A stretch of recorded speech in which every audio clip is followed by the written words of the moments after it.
Halo investor hebat, kembali lagi di Todopedia. Nah, di video kali ini kita akan cari tahu dari kelima saham teknologi raksasa di dunia, yaitu Apple, Microsoft, Google, Facebook, dan Amazon, mana sih yang paling kuat dan yang paling bagus secara rasio fundamental. Nah, sebelum kita mulai, jangan lupa subscribe dan jangan lupa tekan lonceng notifikasi supaya kalian tetap keep up to date dengan konten-konten Todopedia selanjutnya. Oke, tanpa basa-basi lagi, langsung aja kita mulai.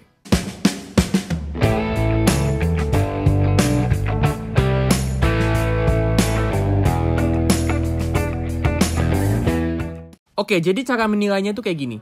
Kita akan bandingkan kelima perusahaan ini berdasarkan berbagai macam indikator dan matriks. Untuk setiap perbandingan, untuk setiap indikator dan setiap matriks, itu akan kita kasih sistem poinnya. Ya, yang paling bagus itu akan kita kasih nilai 50, yang kedua paling bagus 40, ketiga paling bagus 30, keempat paling bagus itu 20, dan yang terakhir itu cuma dapat 10 poin. Nah, nanti di akhir video kita akan totalin semua poin-poinnya. Nanti siapa yang dapat poin paling banyak, totalnya paling banyak, dia yang akan menang. Oke, langsung aja kita mulai ke matriks yang pertama, yaitu revenue. Revenue ini apa? Revenue ini penjualan, teman-teman. Jadi berapa omzet yang berhasil mereka bukukan. Oke, perhitungan revenue ini adalah berdasarkan trailing 12 months ya. Jadi kita hitung revenue-nya ini dari Q2 2020, Q3 2020, Q4 2020 sama Q1 2021. Ya, jadi 4 kuartal itu kita gabungin jadi satu, namanya trailing 12 month. Oke? Nah, dari sini kita bisa dapat nih ya, bahwa selama 12 bulan terakhir, selama 4 kuartal terakhir, ternyata Amazon itu adalah perusahaan yang berhasil membukukan revenue yang paling besar. Diikuti dengan Apple nomor 2, Google nomor 3, Microsoft yang keempat, dan yang paling kecil itu adalah Facebook. Nah, dari matriks yang pertama ini kita dapatkan yang unggul itu adalah Amazon. Jadi Amazon dapat 50 poin. Ya, terus yang kedua Apple. Ranking 2-nya Apple dapat 40. Google dapat 30. Microsoft di ranking 4 dapat 20 poin dan Facebook yang paling kecil cuma dapat 10 poin. Nah, selain kita lihat dari revenue, kita juga mau ngelihat seberapa bertumbuhkah revenue yang berhasil mereka bukukan. Apakah mereka berhasil secara konsisten menumbuhkan revenue mereka, menumbuhkan omzet mereka dari tahun ke tahun. Nah, ternyata kalau dari segi revenue growth, ya justru Facebook lah yang berhasil membukukan pertumbuhan revenue yang paling besar, gitu ya. Meskipun Facebook ini revenue-nya paling kecil, tapi ternyata dari segi growth Facebook ini growth-nya yang paling besar. Diikuti Amazon, Google, Microsoft, dan yang terakhir yang paling kecil itu adalah Apple. Nah, jadi di sini Facebook dapat nilai 50, Amazon dapat 40, Google dapat 30, Microsoft 20, dan Apple 10. Nah, berikutnya kita ke net profit atau laba bersih. Jadi laba bersih ini adalah laba yang udah dipotong dengan beban penjualan, dipotong juga dengan beban operasional, dan juga udah dipotong sama pajak, gitu ya. Nah, jadi dari segi net profit, ternyata yang paling besar net profitnya itu adalah Apple. Ya, net profit ini juga diambil secara trailing 12 month atau 12 bulan terakhir, 4 kuartal terakhir gitu ya. Nah, Apple di sini paling besar. Diikuti dengan Microsoft, ya nggak beda jauh dari Apple, nomor 2-nya. Nomor 3 itu Google. Yang nomor 4 adalah Facebook. Dan yang kelima ini adalah Amazon. Jadi meskipun Amazon ini revenue-nya paling besar, tapi ternyata beban-bebannya Amazon ini paling besar, teman-teman ya. Jadi meskipun revenue-nya besar, bebannya juga besar. Jadinya net profit-nya pun dia yang paling kecil malahan. Jadi Apple dapat 50 poin, Microsoft 40, Google 30, Facebook 20, dan Amazon 10. Dan kalau kita lihat nih ya, di klasmennya teman-teman, di kanan atas, ini persaingannya masih cukup ketat ya teman-teman ya. Dengan Apple dan Amazon masih setara di 100 poin. Diikuti dengan Google, selisih 10 poin doang di 90 poin. Terus kemudian Facebook dan Microsoft mengikuti di 80 poin. Jadi persaingannya masih cukup ketat ya teman-teman ya. Siapapun nih masih bisa menang nih. Sampai di matriks ketiga ini belum terlihat ada perbedaan yang cukup signifikan. Jadi masih seru nih teman-teman. Masih bersaing secara ketat. Matriks berikutnya yaitu earnings per share growth. Tadi kan kita udah lihat ya untuk net profitnya. Sekarang kita juga mau ngelihat dari pertumbuhan profit itu sendiri. Ya, dilihat dari earnings per share. Ternyata earnings per share growth yang paling besar itu ada di Amazon. Jadi meskipun Amazon ini net profitnya paling kecil, tapi ternyata pertumbuhan laba bersihnya, terutama pertumbuhan earnings per share-nya ini masih besar banget teman-teman ya. Amazon ada di peringkat pertama, diikuti dengan Google, Facebook, Microsoft, dan yang paling terakhir itu Apple. Jadi Amazon dapat 50 poin, diikuti dengan Google 40 poin, Facebook 30, Microsoft 20, dan Apple 10. Dan di sini kita bisa lihat bahwa Amazon ini sepertinya mulai meninggalkan pesaing-pesaingnya. Ya, sepertinya Amazon ini udah mulai nyaman di posisi pertama gitu ya. Tapi apakah Amazon mampu mempertahankan posisi pertamanya? Tentunya ini masih jauh dari selesai. Jadi kita mesti lihat dari matriks-matriks yang berikutnya. Matriks berikutnya yaitu return on equity. Return on equity ini mau mengukur seberapa mampu sih satu perusahaan dalam memanfaatkan modal yang dia punya untuk mendapatkan laba sebesar-besarnya. Ya, jadi dia mau membandingkan antara laba yang berhasil dihasilkan sama perusahaan dengan modal yang dimiliki sama perusahaan. Ya, nah di sini ternyata dari segi return on equity, Apple ini juara satunya teman-teman ya. Apple juara 1, diikuti dengan Microsoft juara 2, terus Amazon, lalu Facebook, dan terakhir adalah Google. Nah kalau kita lihat di klasmen ini persaingan sepertinya mulai ketat lagi teman-teman. Karena Amazon yang tadinya kelihatannya mulai meninggalkan pesaing-pesaingnya, di matriks kali ini dia cuma dapat ranking 3 gitu ya. Jadi mulai ada persaingan lagi nih. Apple udah mulai nyusul, Microsoft juga yang tadinya paling belakang dia udah mulai nyusul juga gitu ya. Dan Facebook yang justru malah agak ketinggalan ya. Nah gimana nih selanjutnya? Oke, langsung aja kita ke matriks yang selanjutnya. Nah sekarang kita akan ke gross profit margin. Gross profit margin ini sebenarnya mau membandingkan antara laba kotor suatu perusahaan dibandingkan dengan revenue-nya gitu ya. Jadi seberapa persen nih laba kotornya dibandingkan dengan revenue-nya. Contoh laba kotornya misalkan 50 miliar, revenue-nya 100 miliar, berarti gross profit margin-nya adalah 50% gitu ya. Nah di sini kita dapat datanya bahwa dari segi gross profit margin justru Facebook yang paling unggul teman-teman ya. Diikuti dengan Microsoft, terus Google, terus Apple, dan yang terakhir Amazon. Nah karena Facebook unggul di gross profit margin, maka persaingan ini mulai terbuka lagi, mulai ketat lagi teman-teman ya. Jadi yang pemimpinnya sekarang adalah Amazon ya di 190, terus diikuti dengan Apple, Facebook, dan Microsoft yang setara di 180. Terus diikuti dengan Google di 170. Ya, ini selisihnya kecil-kecil banget teman-teman. Jadi persaingan masih terbuka, masih cukup ketat, dan siapapun masih bisa menang. Nah, kalau tadi kita hitung gross profit margin atau margin laba kotor, maka sekarang kita akan hitung operating profit margin atau margin laba operasi. Ya, operating profit margin ini sebenarnya mirip dengan gross profit margin.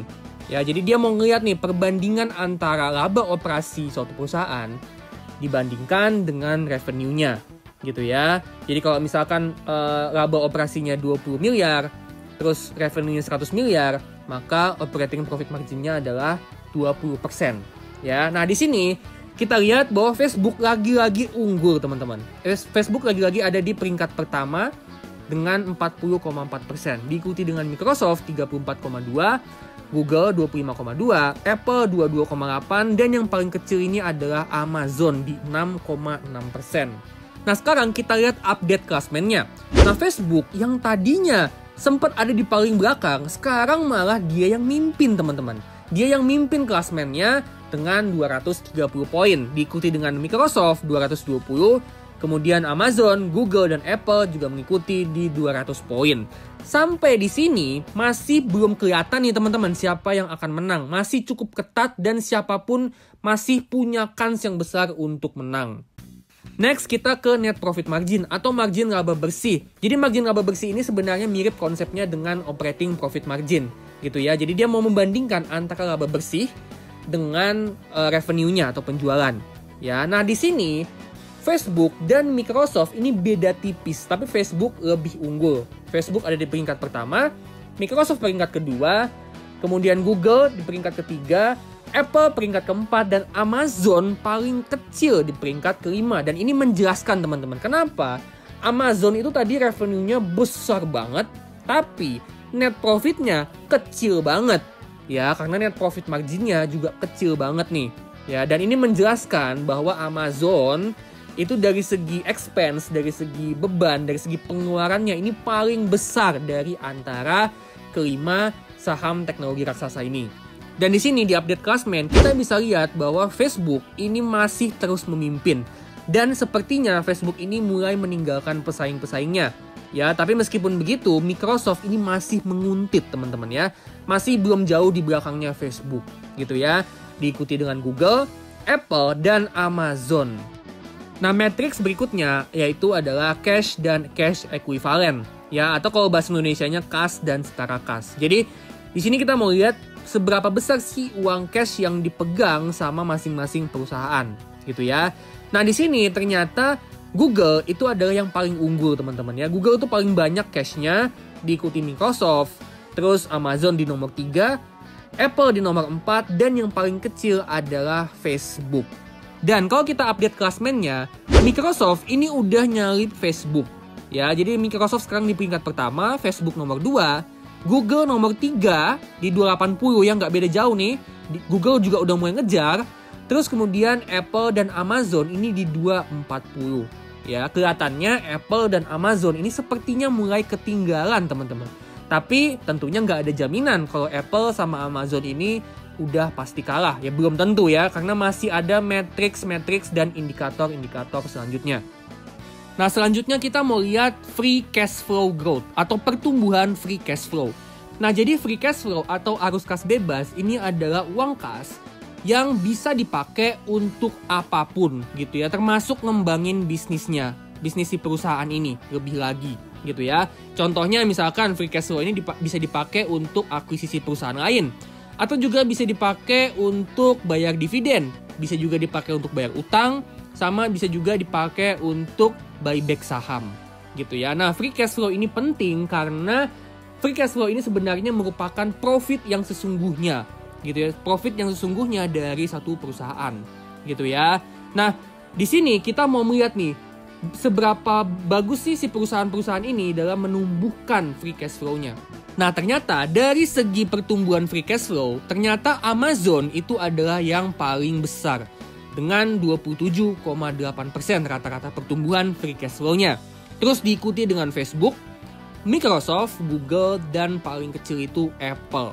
Nah, setelah kita hitung free cash flow growth, sekarang kita udah bisa lihat nih update dari Classman-nya.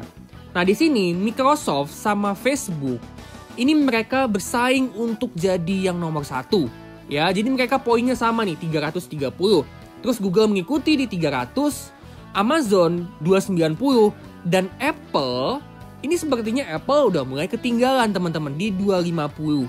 Ya, selisihnya dari Apple ke nomor 1, Facebook sama Microsoft itu udah mulai terpaut lumayan jauh teman-teman ya, 80 angka.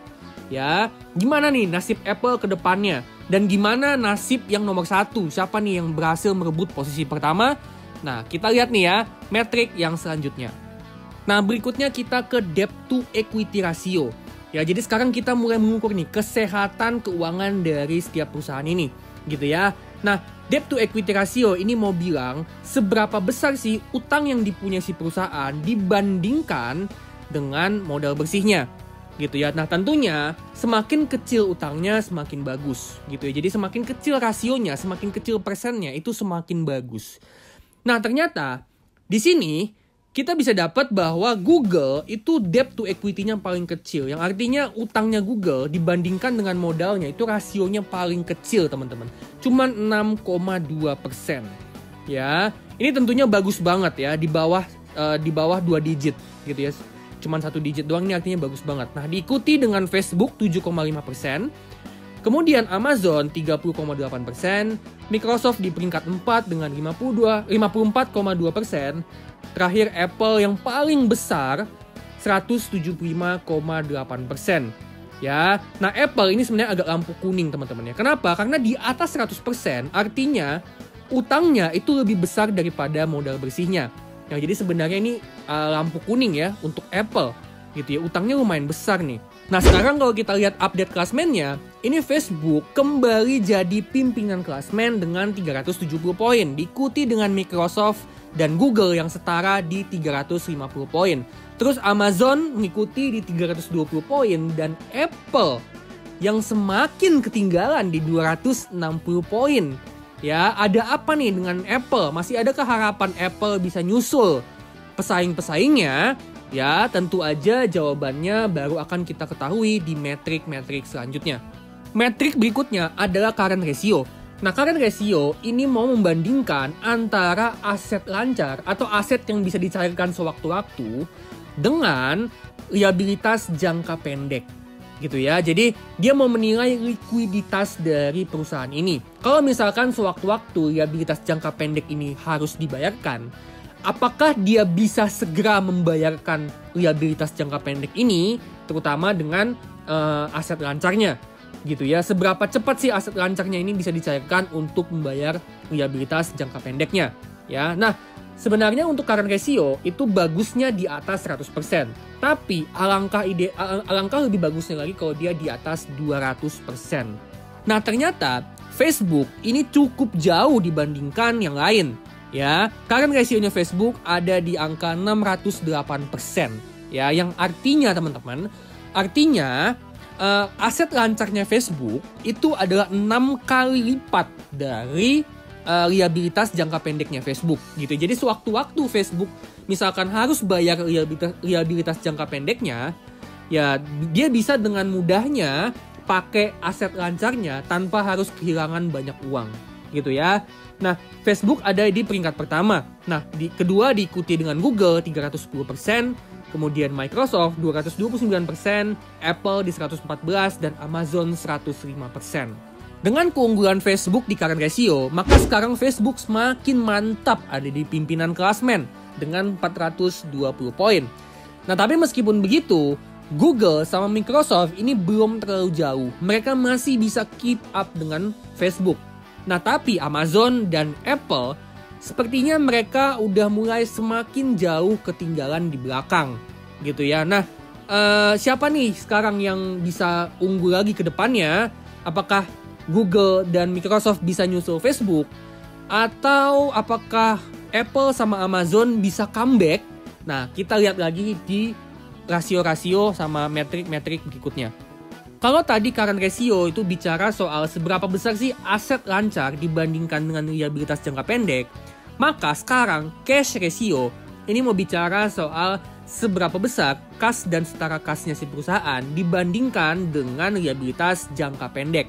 Ya, ini sebenarnya mirip sama current ratio, tujuannya sama. Cuman apa yang dibandingkan itu beda. Kalau tadi dia pakai aset lancar, sekarang dia pakai kas dan setara kas.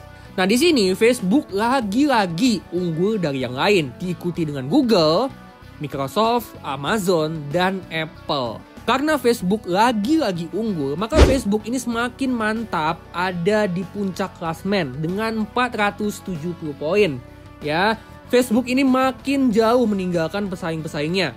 Ya, meskipun begitu, Google ini sebenarnya masih belum terlalu jauh dari Facebook. Ya, di peringkat kedua. Diikuti Microsoft di peringkat ketiga yang juga belum jauh-jauh amat. Ya, terus ada Amazon yang udah mulai jauh di belakang dan Apple yang juga udah jauh banget di belakang. Metrik berikutnya adalah cash to debt ratio. Nah, jadi cash to debt ratio ini mau melihat seberapa besar sih uang kas yang dipunyai sama si perusahaan, uang kas dan setara kasnya dibandingkan dengan utangnya. Gitu ya. Jadi apakah uang kasnya ini mencukupi untuk bayar hutangnya? Kalau sewaktu-waktu tiba-tiba utangnya itu ditagih harus dibayarkan sekarang juga. Jadi apakah kasnya mencukupi untuk bayar utang? Gitu ya. Nah, cash to debt ratio yang bagus ini adalah di atas 100%. Kenapa kayak gitu? Karena cash to debt yang di atas 100% artinya menunjukkan bahwa uang kas perusahaan itu lebih besar daripada utangnya. Ya, jadi bagusnya itu di atas 100%. Nah, di sini kita dapat datanya bahwa Google itu adalah yang cash to debt rasionya paling besar, hampir 1000%. Artinya, ya, uang kas yang dimiliki sama Google itu hampir 10 kali lipat lebih besar daripada utang yang dipunyai si Google. Yang artinya ini bagus banget, ya. Google di peringkat pertama, Facebook di peringkat kedua, Ya, Amazon di peringkat ketiga, Microsoft keempat, dan Apple lagi-lagi ya paling bawah. Dan cash to debt rasionya di bawah 100%. Jadi lagi-lagi ini lampu kuning sebenarnya buat Apple. Nah, sekarang kita akan update klasmennya. Jadi Facebook ini masih memimpin klasmen. Ya, tapi Google sebagai yang unggul di cash to debt ratio, dia mulai memperkecil jaraknya dengan Facebook. Ya, jadi Google ini mulai ngejar Facebook nih. Ya, jaraknya belum terlalu jauh, cuman terpaut 30 poin aja. Ya, jadi Google ini masih keep up nih dengan Facebook yang ada di puncak klasmen. Terus diikuti dengan Microsoft di peringkat ketiga, yang mana Microsoft ini juga sebenarnya udah mulai ketinggalan juga nih ya. Udah selisih 50 poin dari Google dan 80 poin dari Facebook. Dengan metrik yang semakin sedikit dan kita udah makin mendekati bagian akhir ya. Nah, Microsoft ada di peringkat 3, Amazon juga udah mulai ketinggalan di peringkat keempat, dan Apple yang terjerembab dan udah sangat jauh di peringkat kelima, terpaut 200 poin dari Facebook sebagai pimpinan klasmen. Dan fun fact-nya, 4 metrik terakhir itu kan mau bicara soal solvabilitas. Seberapa mampu sih si perusahaan ini dalam bayar utangnya sama liabilitasnya, ya. Nah, dan ketika kita selesai dari 4 metrik tadi, kita bisa dapat klasmennya bahwa Apple ini yang paling ketinggalan dan Facebook adalah yang paling depan. Ya, artinya Apple yang paling ketinggalan ini dari segi solvabilitas, memang Apple ini adalah yang paling parah dari 4 lagi yang lainnya. Gitu, dan Facebook adalah yang terbaik. Nah, terakhir ini akan ada 3 metrik terakhir, yaitu kita akan lihat valuasi dari setiap perusahaan ini. Jadi kira-kira siapa nih yang bakal unggul? Tonton terus ya. Metrik valuasi pertama yang mau kita bandingkan adalah price to sales ratio. Nah, jadi price to sales ratio ini mau membandingkan antara harga suatu saham dibandingkan dengan revenue yang bisa dihasilkan sama perusahaan tersebut, gitu ya. Nah, price to sales ratio ini makin kecil itu makin bagus. Kenapa? Karena dengan price to sales ratio yang makin kecil, itu ada 2 kemungkinan yang terjadi, teman-teman. Antara harga sahamnya yang semakin murah atau revenue yang dihasilkan perusahaan itu semakin besar. Nah, di sini kita dapat datanya bahwa Amazon itu price to sales-nya yang paling kecil, yang paling murah.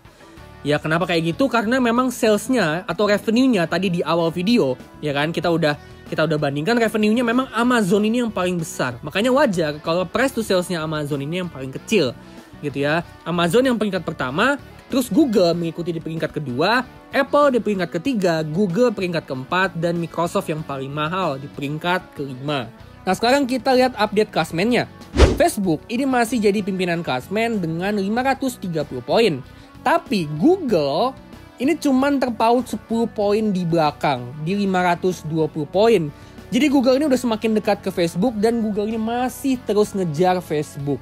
Sedangkan di peringkat ketiga, Microsoft ini udah mulai agak ketinggalan cukup jauh dari Google, ya, selisihnya 80 poin. Jadi udah agak susah nih untuk Microsoft untuk bisa menang gitu ya, untuk bisa jadi juaranya. Dan Microsoft ini udah mulai dikejar si peringkat keempat, yaitu Amazon. Ya, jadi perebutan tempat ketiga ini diperebutkan antara Microsoft dan Amazon. Sedangkan Apple ini sudah semakin terjerembab di peringkat terakhir.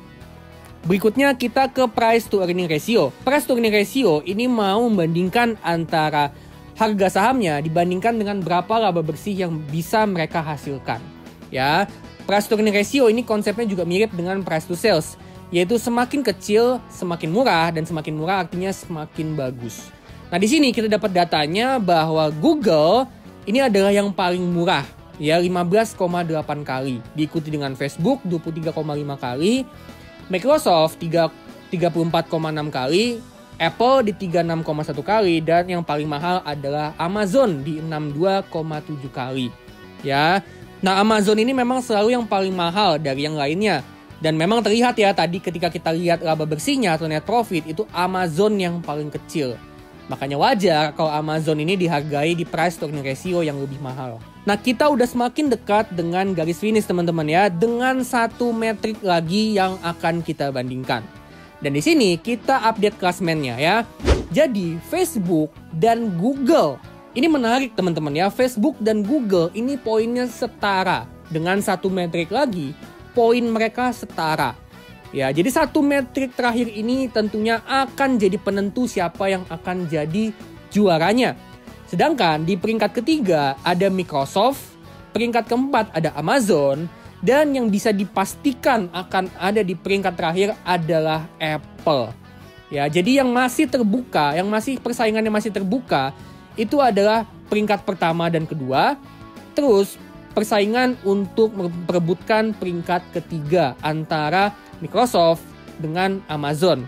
Nah, dengan satu metrik lagi, siapakah yang akan jadi juaranya dan siapakah yang akan menempati peringkat ketiga? Mampukah Microsoft mempertahankan peringkat ketiganya atau mampukah Amazon ngebalap Microsoft untuk jadi yang nomor 3? Nah, tentunya semua jawaban itu akan ada di metrik terakhir, yaitu price to book value. Nah, jadi price to book value ini mau nilai seberapa besar sih harga si saham ini dibandingkan dengan book value-nya.